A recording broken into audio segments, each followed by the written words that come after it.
Hey everybody, it's Chase with AV Pop Culture again, and today we are here to do a in-depth 4K review of Scream Factory's latest release of TIMECOP, starring Jean-Claude Van Damme. I'm going to let you know if this is a great 4K or if there's just nothing special about it. So pop that tape in, I got you, let's go do this.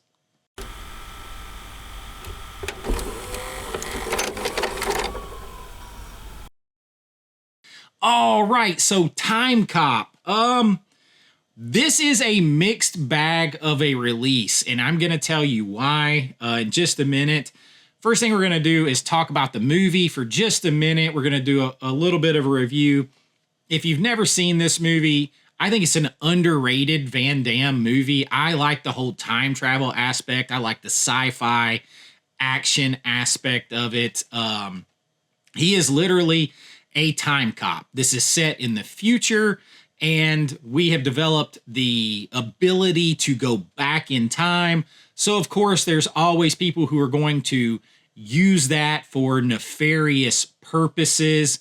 They see a way to make money. They see a way to go back in time to change things to their advantage. And it is up to people like Jean-Claude Van Damme, the time cops, to patrol this and to make sure people do not do these things and, you know, kind of keep our timeline correct. I mean, there's a scene where Van Damme goes back in time to bring someone back to stop them from making themselves rich, all that kind of stuff. And the guy is nervous because he's like, if I go back and I spill the beans on what I'm doing here, then they could go back and kill my grandfather and erase my whole existence and everything else. Now, that's not exactly how time travel would work. You would not be able to go back and kill your grandfather and stop you from being able to exist, because the minute you go back in time, you are going back in time from a different future, a different timeline. So that past becomes your present and future. So it's a very time travel paradox. But you get the kind of gist of it. Like, we're going to go back and stop someone for saying, hey, invest in Google in, you know, whatever year, or invest in Amazon, or go back and just alter anything. And to that effect, it starts out with one of my favorite scenes. I was a history teacher, although recently I had someone tell me that I had no idea what I was talking about with history. And I'm like, I just got a master's and taught it and all that kind of stuff. But no, I guess not. But one of my favorite scenes is they're opening on the road and it's pouring down rain. And this scene looks amazing in 4K. I mean, this thing looks amazing in 4K. And it says it's Gainesville, Georgia. And it's during the Civil War time. Now, Gainesville, Georgia is about 30 minutes from my house. And where my son plays football, it's about 10 minutes away. It's where my brother lives. So it's not that far away. I'm very familiar with the area. Now, they get some things wrong a little bit here because the Confederate soldiers are talking to one person and they keep referring to him as y'all. Southerners don't do that. Y'all is when you are referring to more than one person. We don't say y'all when talking about or to one person. That's just Hollywood. They never get that right. They never get some Southern stuff right. But it's very cool scene because they are supposed to be transporting Confederate gold to Robert E. Lee, which would have helped, you know, change the tide of the war. Now, this is actually a real historical thing, and this gold went missing on transport. So it's an interesting place to pick that up because we don't know what happened to that gold. There's been arguments that the gold's been found, lost, how it was lost. It's one of those ancient like mysteries. You're going to find it on several History Channel programs talking about that gold. So it's a very cool little spot. They do think that it probably disappeared somewhere around Georgia, in the North Georgia area, but we don't know how. We don't know where. We don't know if it would have changed the tide of the Civil War, how things were going. We don't know. So it's a cool spot. And the cinematography in this scene is just friggin' epic. And the 4K brings this out. But you have a guy who's traveled back, and he is apparently going to steal that gold. So maybe that's what actually happened to the gold, is somebody from the future came back and stole it. So then it really doesn't affect our timeline future. It gets, the paradoxes get kind of crazy. But he has futuristic guns, weapons, and of course they have their muzzle loaders and everything else for the most part. So he wipes them out. It is a super cool opening sequence that just sucks you into the movie. It sets you up right away for you to kind of get the feeling of what this movie is. And it always pulled me right in, man. Like I was in. And then on top of it, it cuts back and Jean-Claude Van Damme and you have and his girlfriend are in the mall. So you have this early 90s, like mall culture vibe still going there. And I love that. I miss the mall culture. I grew up with it. I mean, they're still out there. We have a beautiful mall here, Mall of Georgia. It's the biggest, the east of the Mississippi, I think. But it's not, the culture isn't the same, right, around it. And I love that. So you have a lot of these things working for me to pull me in. And then right off the bat, you're going to get some Van Damme ass-kicking action. You're let to know that he's a badass right from the jump. And then you've got this action sci-fi movie. It's even got some TNA thrown in there that I had really forgotten about until I watched the movie. And I was like, whoa, there's a lot of stuff in here. And just like the first 20 minutes of this movie that I had forgotten about from a skin point of view. This movie just kind of has it all. I think it's fun. It's a super underrated Van Damme movie. Of course, he's got to stop everybody. He's got to do all that kind of stuff. Even the effects, they're somewhat dated, but not too bad. And the 4K doesn't over-highlight them. The 4K, now we're going to get into that. We're going to talk about the 4K here because it is a 4K transfer from the 35 millimeter negative presented in Dolby Vision. Now, if you guys follow me, you know that a scan or transfer is not the same as a restoration. So this doesn't actually say they did any restoration work to it. Now, they did something because they added a Dolby Vision grade on it, a color grade, a Dolby Vision grade on top of it. And I caught something. I just updated my OLED TV. So I want to update everybody on this. I just updated the firmware on my OLED C3 TV. And now you can actually use filmmaker mode in Dolby Vision now. So that's the latest firmware update. So if you had an older LG 4K TV, a OLED, update your firmware, your system, and you will be able to utilize the filmmaker mode while in Dolby Vision.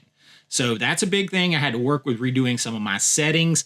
Maybe I can put that on here where I change my settings. And now that I can use filmmaker mode in Dolby Vision. So that took me a little while to kind of tweak that in.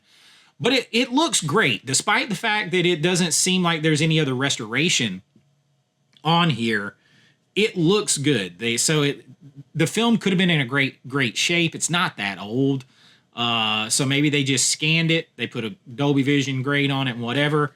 But from a 4K standpoint, the movie looks fantastic. It really does. It's the best that I've seen it. Is it a 4K of the year? No, it's not. It's not racing to a top 10 4K of the year as far as how it looks. There's no like, holy crap, step back moment.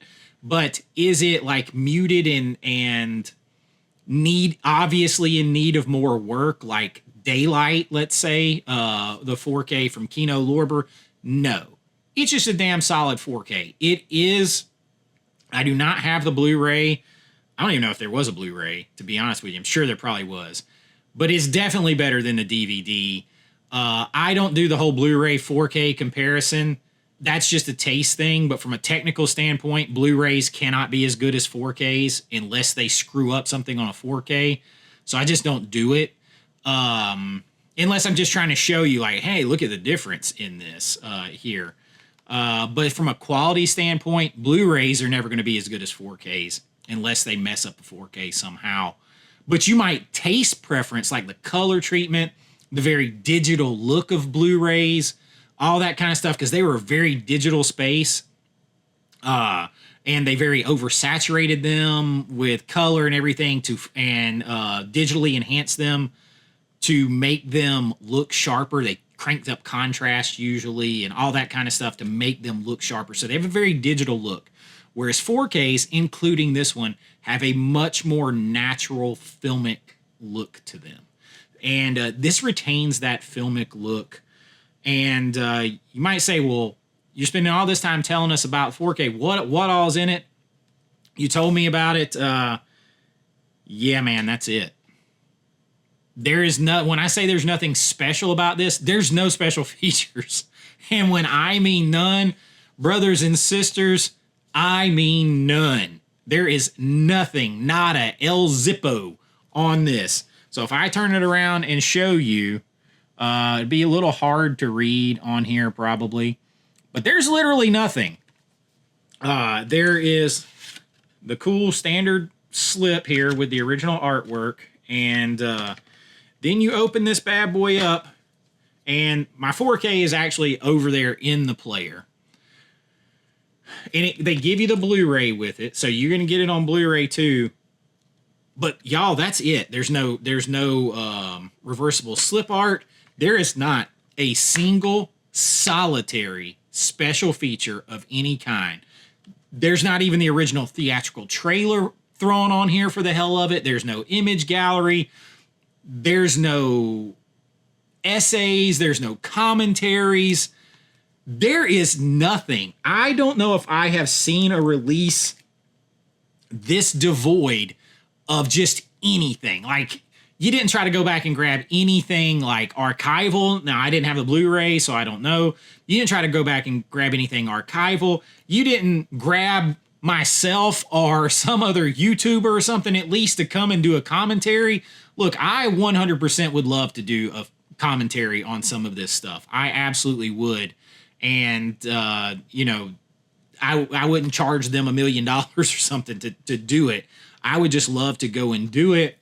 And I think we could have at least got that. You could have pulled like me and Jason at Pop Culture Mass and like, I don't know, Steelbook Obsessed. Grab four, Brian.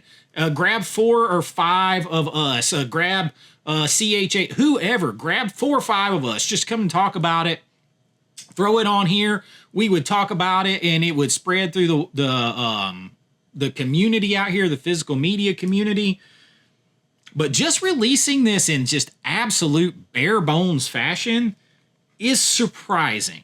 It's surprising because this isn't like an afterthought of a movie. Now, it might not be one of the most famous of his films, but I really enjoy it. And there's a lot of sci-fi fans out there, 90s action cinema.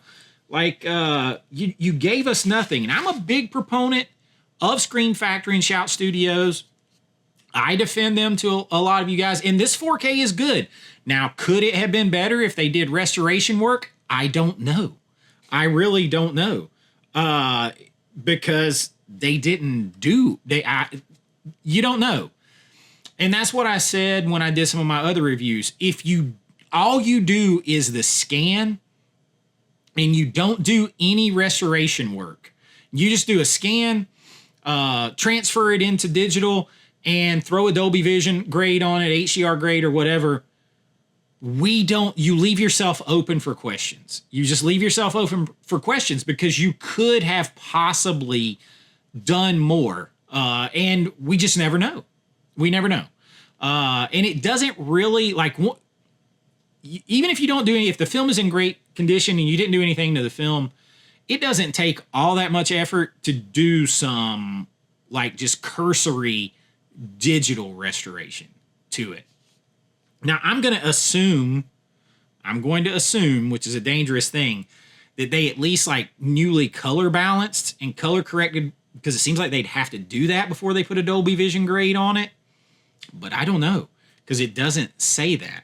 So you would have, like, when you don't do anything, it leaves me sitting there wondering, like, even if I think it looks good, and I think this looks good, I just think it's a good looking 4K. It's not a great looking 4K. It's not a reference quality 4K. And it's not bad at the other end of the road. I thought I had daylight sitting here. It's not down there where it's muted and muddy and obviously they needed to do more to it to bring it out. So it's not there either. It's just it's a solid 4K. But then you put in the fact that you give absolutely no special features, and it goes down a little bit. So, like, if you're a fan of this movie, I mean, I'm always buy the 4K. You need your 4K and your Blu-ray here. So at least they did give you both of those. So if you're a Van Damme fan, you're a 90s action fan, you like sci-fi, a little adventure, a little action, a little skin, all that kind of stuff is in here. It's a fun movie. You're in and out of it in like 95 minutes. That was the standard for the day. I am not sad that I bought it, and I recommend if you're a fan, buy it, because the 4K looks good. But just know you are getting nothing. Absolutely nothing with it. Like, that's one of those times that you're just getting nothing with it. Now you're getting the Blu-ray and the 4K.